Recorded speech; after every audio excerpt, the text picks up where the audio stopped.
Okay, this is our postmodernism museum. We're just going to go over a couple of the genres and some featured art.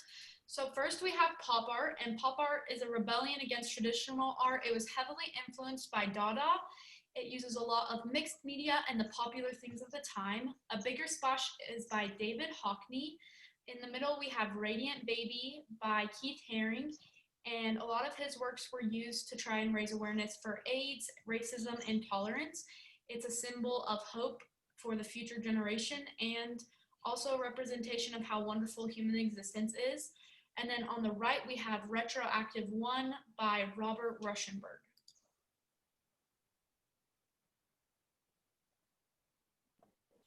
Okay, next is abstract expressionism. It's aimed at subjective emotional expression with an emphasis on the creative spontaneous act, and it gives the audience the ability to interpret the artwork in their own way.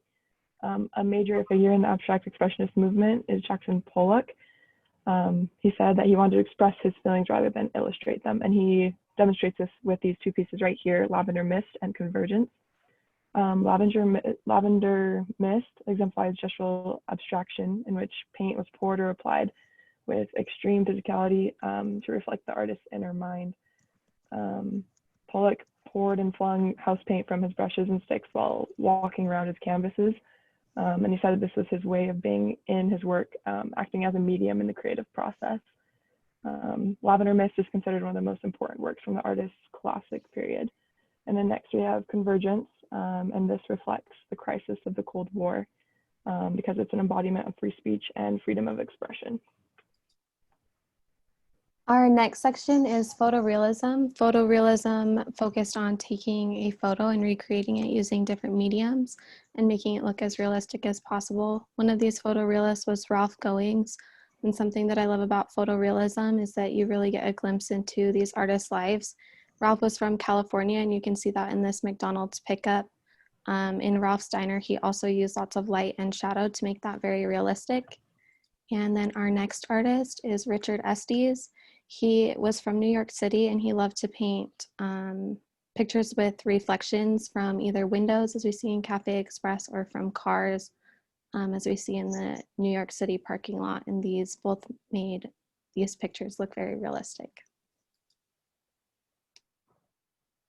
Next, we have land art, which is almost alien-like to the public when on display. The installations become part of the city or the landscape, but don't necessarily blend in, whether because of the color, the size, or just of how big and odd they are. We have the Spiral Jetty in Utah by Richard Smithson, made out of rocks, and it's changed over time due to the environment, just as Smithson had hoped. Next is the Rodin Crater. It's really remarkable. I love the architecture and the way that it allows you to view new ways of light and also the skies while being underground. Next, we have Christo and Jean-Claude, who have made amazing and huge installations all over the world, and below are featured just a few. But when asked about their work, they insist that their work is meant for the aesthetic impact rather than deep, profound meaning. That brings us to geometric abstraction, and our primary artist from this genre is Piet Mondrian. Geometric abstraction occurs when an artist finds geometry in what they're seeing. It's an abstract adaptation of the shapes found in varying objects, landscapes, and images. In this first image, we have Still Life with Ginger Pot 2. You can see the geometric abstraction in it because there are various objects broken into their simplest forms. And then in The Gray Tree, it's one of his early transitions towards geometric abstraction. It causes a 3D object to be simplified to lines and shapes. The Tree by Piet Mondrian is a sketch reworked until it became what you see in the painting today. Elements of the tree are condensed to create a complex network of lines. This is a link to the music that would be playing in our postmodern museum. The major music genre that came during this time is hip hop.